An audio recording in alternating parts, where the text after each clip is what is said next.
Olá, você sabe o que é transtorno bipolar afetivo? É um transtorno bastante sério e o governo federal agora resolveu olhar com mais seriedade para as pessoas que têm esse transtorno, aí liberando o SUS, remédios e também tratamento. Aqui no estúdio eu vou conversar com a Zilma Paiva Veiga, que é aposentada aí por invalidez por causa do transtorno bipolar afetivo e também que criou um grupo na internet, no Facebook, para interagir com outras pessoas que também sofrem desse transtorno. Obrigado pela sua presença, Zilma. A gente vê aí que o governo brasileiro, o SUS, está olhando com mais seriedade para o transtorno bipolar afetivo, né? Isso era um problema que vocês enfrentam diariamente, a falta aí na rede pública do tratamento? Sim, com certeza. Ainda eu li agora essa providência que o governo está tomando, mas que ainda não será já, né? Vai ainda demorar um pouco. E que quando for feito o diagnóstico, a pessoa ainda vai levar 180 dias para começar a receber a medicação mediante esse diagnóstico. Ainda é pouco, é muito pouco, perante a realidade das pessoas que têm esse transtorno afetivo, que já são classificadas de louca e, na maioria das vezes, são diagnosticadas de maneira incorreta. Né? Uhum. E com isso sofrem a vida inteira. Morrem, assim, muitas que não têm condições. Uhum. Faltam especialistas na rede pública para diagnosticar o transtorno, que às vezes é diagnosticado como uma depressão, ou como até, em certos casos que a gente já ouviu, como uma frescura da pessoa, é isso? Sim. Falta mais seriedade aí nos laudos, nos diagnósticos, é isso, Zilma? As pessoas ainda deixam se levar muito pelo preconceito, né? E na própria rede pública mesmo, o governo, ele negligencia muito esse setor. As pessoas que têm condições, elas não aparecem procurando médicos, não conseguindo remédio. E as pessoas que não têm condições são classificadas como loucas e pronto. Então, elas não têm muita vez no setor, não tem mesmo. Uhum. Agora, o que na realidade é o transtorno bipolar afetivo, né? Que levou você até fazer aí um grupo na rede social, criar um grupo na rede social para interagir com as pessoas. Há dificuldade de informação e dificuldade de entendimento de pessoas externas a esse transtorno? Sim. O transtorno afetivo, ele é um transtorno mental, porque se localiza no cérebro, na mente. É um transtorno emocional e é uma deficiência que se tem no cérebro. Na maioria das vezes se nasce assim, é genético. Uhum. E essa deficiência é justo a produção da serotonina, que é o que nos dá o equilíbrio. Então, se tu não tens esse mecanismo no teu cérebro, tu não tem como identificar quando você está triste, quando você está alegre. Então, não existe meio termo, você ou está triste ou está alegre. Você está alegre, você passa para triste. Você está triste, você passa para alegre.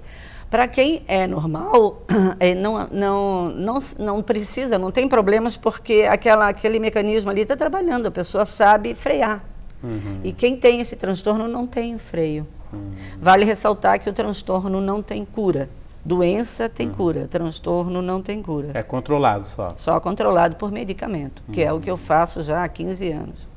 E como é que você vê, assim, depois que começou o tratamento e antes do tratamento, como é que era a tua rotina, né, com esse transtorno, assim, mais severo antes do tratamento?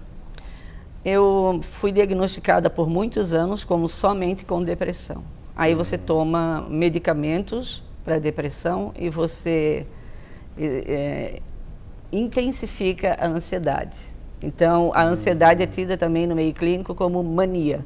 A pessoa fica numa fase de mania absurda, a pessoa se sente como se podendo fazer tudo. Eu fazia um monte de coisas ao mesmo tempo no meu dia e não me sentia cansada. Uhum. E achava que ainda podia fazer mais. E aí, se tu tem esse freio, tu não tem essa preocupação. Não, eu me cansava por ser como eu sou. Eu me canso ainda mesmo com tratamento clínico. E eu passei muito tempo sendo diagnosticada de forma errada e com isso tomando os medicamentos errados. E tive uma trajetória bem difícil, tá? Bem difícil. Até encontrar esse médico dentro de uma das minhas internações pelo SUS, que ele me atende só particular, mas ele estava atendendo naquela época lá, no Instituto São José, onde eu fui internada pela segunda vez. Vale ressaltar que eu fui internada por 5 vezes, já em clínicas particulares, torrei todas as minhas economias. E esse médico foi, tipo, é o que eles fazem uma experiência com o paciente, com remédios, até acertar. E aí quem sofre é a cobaia, né? E hoje eu estou num tratamento.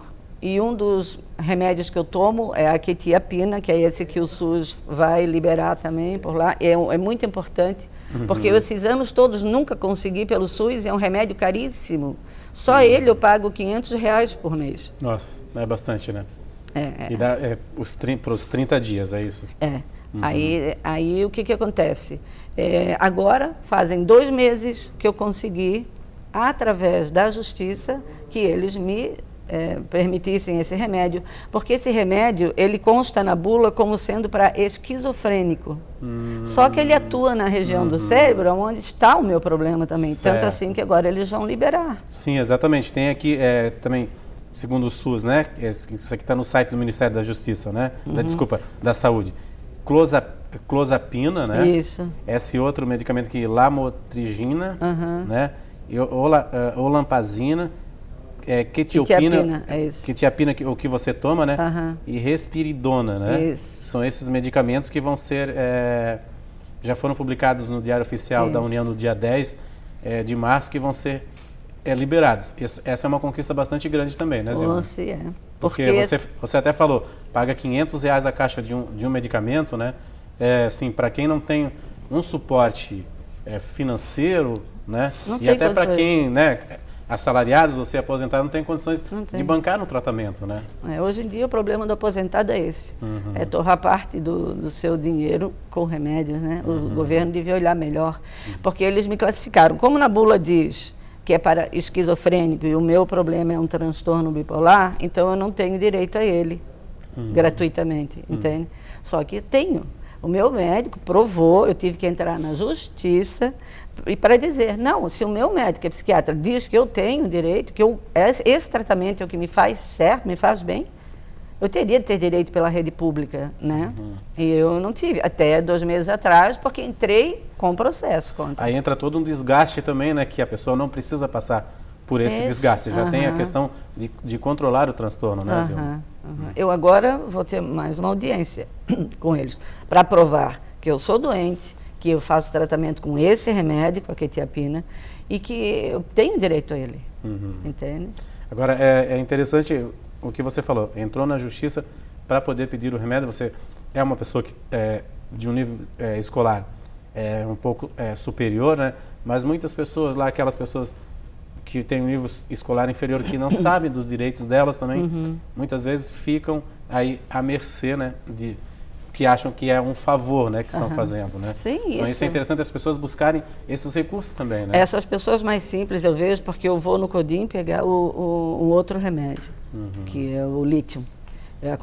Eu tomo o lítio com a quetiapina, ou mais outros 2 remédios. A combinação desses 4 que me dá um pouco de sobriedade.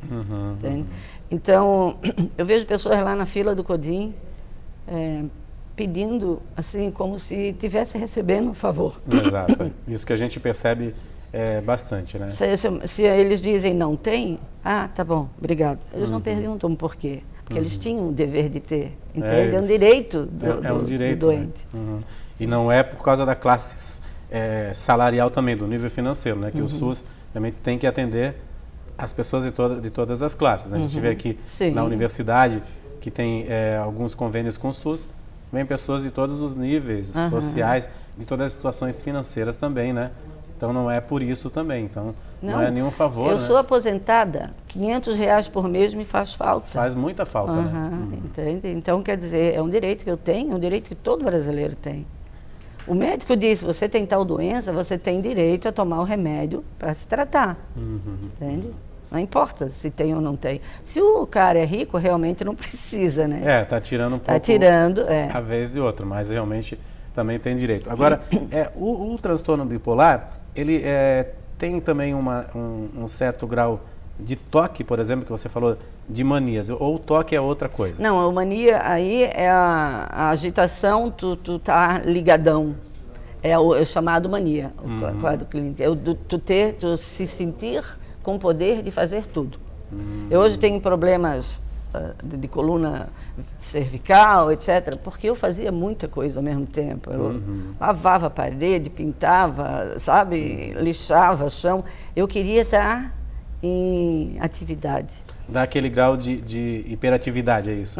Isso. Eu, quando trabalhava aqui, eu saía, era sexta ou sábado, eu saía ainda à noite. Eu ia dançar, eu ia cantar, eu adorava ir para karaokê, cantar, tinha uma loucura. E eu achava que podia tudo. No outro dia, sábado, de manhã cedo, eu pegava meus filhos, a gente ia passear, depois íamos para o mercado, depois eu limpava a casa. Domingo eu cozinhava o domingo inteiro para deixar pronto para o outro dia, porque eu trabalhava nos 3 turnos. Trazia meus filhos no colégio, pegava de volta, ia na reunião de pais e mestres, ia em reuniões aqui. Eu dava conta de tudo. Por mais que as pessoas não entendessem o meu comportamento, eu era uma profissional responsável, eu fazia tudo. E as pessoas não se conformavam, né? Às vezes, o que parece até, entre aspas, normal por causa dessa dupla jornada, né? De profissional, de dona de casa, até tripla jornada de mãe, né?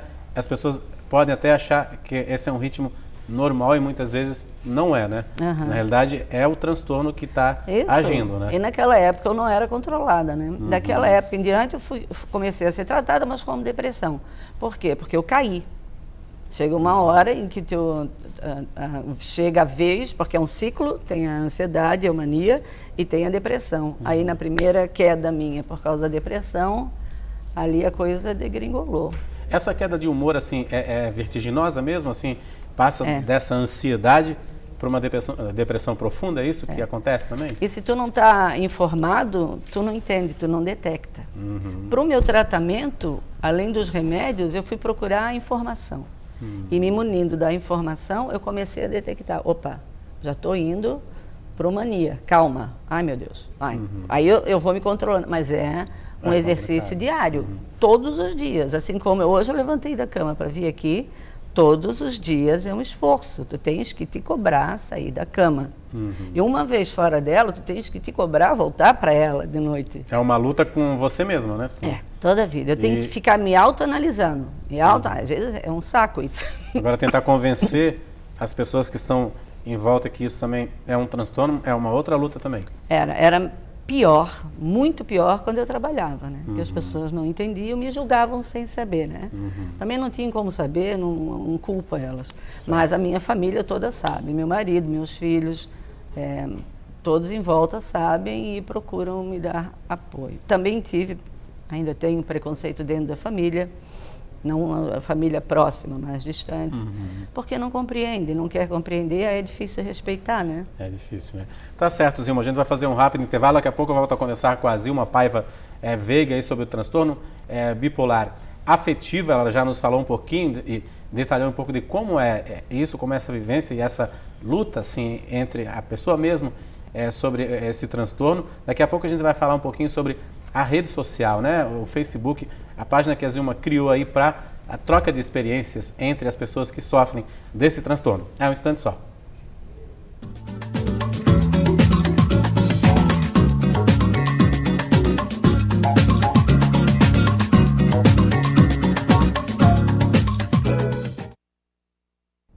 Olá, estamos de volta com o painel Univale. Hoje o nosso assunto é transtorno bipolar afetivo, um transtorno aí bastante complicado que vem despertando a atenção agora do governo federal, que já passou do tempo, né, desse despertar de interesse, que realmente é um transtorno que atinge milhares de brasileiros. Eu estou conversando aqui no estúdio com a Zilma Paiva Veiga, que faz o tratamento aí para controlar o transtorno.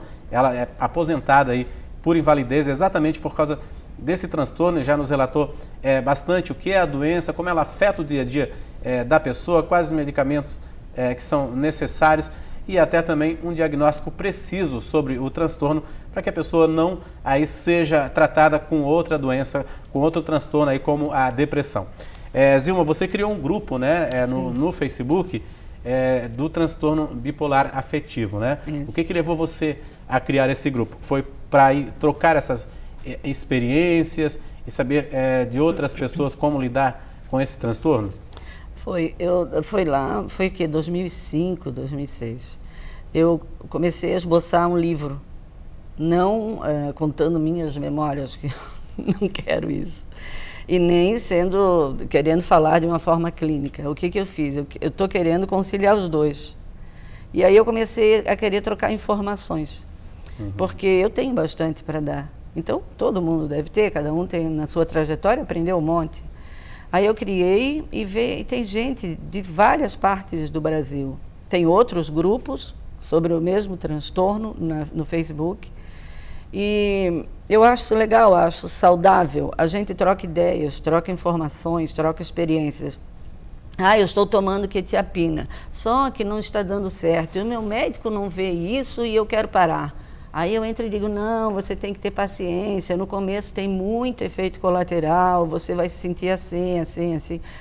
Mas depois você supera. Os remédios psiquiátricos, eles não te dão resposta imediata, tu leva meses para ter uma resposta deles. Então, se tu não tiver informação e não tiver paciência, tu não faz o tratamento, tu vai ficar só pulando de tratamento em tratamento. E ali a gente troca muitas ideias. E isso é bom, experiências, vêm, choram, não sei o quê, aí a gente conforta, às vezes a gente não está bem, desabafa, e eles confortam. Entra psicólogo, psiquiatra, gente que sabe como lidar e me ajuda ali a mediar. É bem interessante. É interessante. A página no Facebook é Transtorno Bipolar Afetivo, Afetivo, é isso? Isso. Transtorno afetivo. Transtorno afetivo. Isso, então, transtorno a pessoa afetivo. vai e entra no transtorno afetivo para ter essas informações, esses contatos com essas experiências, né? Isso. Até para saber se ela também tem o diagnóstico do transtorno, né? Para se vai se identificar ou não. Às vezes não é isso, às vezes só é uma depressão mesmo, né? É isso. Tem gente que só procura o médico na hora da depressão, na fase da depressão, que está baixa. E o médico só clinica como depressão, porque ela não explica, não fala. Se ela não fala, ela não pode saber. Então, ali no grupo, a gente tem essa condição de um ajudar o outro. Já aconteceu de pessoa ali que tinha o transtorno afetivo e achava que era só depressão. Não, mas assim. Então, procura teu médico, explica isso para ele. Entende? Às vezes é só falta de diálogo, não sabe, né? E não sabe como falar. Vou até levar a informação, doutor, será que não é isso, isso? Eu li, estou tendo esses sintomas, é isso? Né? Porque o profissional é obrigado a saber detectar todos os sintomas, mas se o paciente não disser, mas às vezes eu me sinto assim, ele não vai saber. Exatamente. Agora, é interessante também a família perceber para ter um diagnóstico precoce. Como a família percebe, assim? Quem está no núcleo da casa mesmo? É primordial a participação da família, senão não tem... Porque a participação da sociedade, tu não vai conseguir nada de volta, tu vai conseguir o preconceito. A sociedade não te conhece, te vê fazendo determinadas coisas, vai te rotular. Então, delas tu não pode esperar algum tipo de compreensão. Agora, já a família não, você convive todos os dias. Então, se a família procurar, mas eu não aceito que a minha filha seja assim. Não, mas então procura um especialista, ele vai te explicar. Tá, então eu vou procurar um especialista. Poxa, meu Deus, isso para o paciente é tudo. Enquanto não tiver ajuda da família, eu convivo com a minha filha, meu outro filho é casado, não vive comigo, e convive com meu marido. Se eles não têm a informação, a gente não tem como conviver. Por isso que aqui também deve-se fazer um trabalho terapêutico com a família também, isso, né? Acho que o SUS deveria aí também incluir isso também, né? Porque a família que é importante para poder compreender, né? E às vezes nem que fosse com o mesmo profissional, profissional que trata do paciente, que tratasse do familiar, porque já teria informação. Para ver a condução que deve se levar ao controle do transtorno, né? Isso. Isso que é interessante. Agora, por exemplo, o SUS, como é que é o leito do SUS para o transtorno? Agora pode-se abrir essa oportunidade, mas faltam leitos ainda para o transtorno, faltam clínicas especializadas que tenham convênio com o Sistema Único de Saúde também. nas 2 vezes em que eu fui internada no Instituto São José, aqui em São José, tive a felicidade, na segunda vez, de encontrar esse psiquiatra que está comigo até hoje, particular, né? Porque ele só tem lá dentro. E daí, eu ficava numa enfermaria para mais 9 mulheres, tudo camas, assim, como a gente vê em filme. Não é uma visão muito boa, são 9 mulheres e cada uma tem uma coisa diferente, uma doença diferente. Tá? E tu tá lá naquele meio. Na minha época, em todas as 2 vezes em que eu fiquei internada, somente eu tinha o transtorno bipolar. A maioria era esquizofrênica, ou estava numa depressão aguda e não comia, não bebia água, não fazia nada e estava lá. Mas assim, é tudo muito, eu acho, um abandono muito grande. Por mais que tenha os enfermeiros na enfermaria que façam, eu acho que a gente nunca deveria ser tratada assim. E esses ambientes até acho que eles pioram a situação, né? Porque você, se for lá do mesmo transtorno, estar junto com outro, troca essas informações como é feito na rede social. Isso. Mas nos ambientes onde tem 9 pessoas, cada uma com um problema psíquico diferente, né? Psiquiátrico diferente, acho que piora a situação para a pessoa, né? Piora, regride no tratamento também, né? E outra coisa, quando tu entra lá, o que tu tomava vai embora. Tu zera o teu tratamento para depois começar lá dentro. E eu, um dos meus problemas é a insônia. Sempre tive, desde menina. E faz parte desse meu quadro. E eu não tomava nada lá. Então eu ficava acordada a noite inteira. E elas todas dormindo ferrado, ronco. Aí, de repente, levantava uma, berrava, não sei o que, dava, sabe? E, então, não é assim um ambiente. Se fosse separado por diagnóstico, seria outra coisa, né? Sim. Mas aqui é o SUS que nós estamos falando, é o Brasil, né? Mas a gente torce agora para que realmente essas medidas possam contemplar também a internação, que às vezes é obrigatória, muitas vezes é obrigatória, a internação para poder fazer o tratamento, mas fazer num ambiente onde se possa compartilhar, né, o mesmo problema, né, na realidade fazer o mesmo tratamento, né. Agora, você falou que você está aposentada, foi aposentada por invalidez, né? Sim. O INSS, então, ele já reconhece, né, o transtorno bipolar afetivo aí como um transtorno realmente que influencia no cotidiano profissional também da pessoa? Ali eu acho que eu tinha que ler de novo. Mas eu acho que ali eu fiquei como doente mental, algo assim. Por causa dos códigos que tem, né? Porque eu fiquei 5 anos como auxílio-doença. E o normal são só 2. Então, eles reconheciam alguma coisa errada em mim, entende? E se reconheciam, eles não tinham como não me aposentar, né? Se eu tivesse que voltar... É assim, ó, a gente tem 2 braços, 2 pernas. Eu estou aqui, eu estou normal. Ninguém vê o que eu tenho. Então, eu me sentia na obrigação de voltar para o trabalho. Eu queria voltar para o trabalho. Mas como? Sem instabilidade emocional, como é que tu vais trabalhar? Ainda fazer coisa burocrática, tudo bem. Agora, atender ao público? Não, então, eles não me deixaram, me aposentaram. Entende? Então, alguma coisa eles detectaram, né, que não dava. Agora, no ambiente de trabalho, por exemplo, assim, como que um colega vai detectar e até vai... Nunca, acho que não foi feito isso com você, mas assim, amigo, você tem um problema e você tem que procurar um especialista. Como é que vai detectar? E até na casa também, por exemplo, o seu filho ou a sua mãe detectarem isso, né? Você tem um problema, vamos procurar ajuda, vamos procurar um profissional. Como é que é isso, Zilma? Dá para perceber isso? Não. As pessoas geralmente classificam como sendo a personalidade. A personalidade forte, é isso? Ela é assim mesmo, mania, faz um monte de coisa ao mesmo tempo. Que coisa essa mania de pobre coitada, de ficar na cama, de chorar. Não vê com alguma coisa está errado, não. Só quem está próximo é que consegue ver mais, né? Assim. Só quem está próximo sofre. Sofre junto com a pessoa, não da mesma forma. A pessoa sofre de uma e eles por estarem sendo obrigados a vivenciar aquilo. No caso, foram os meus filhos. E às vezes se sente até incapaz de fazer alguma coisa também, né?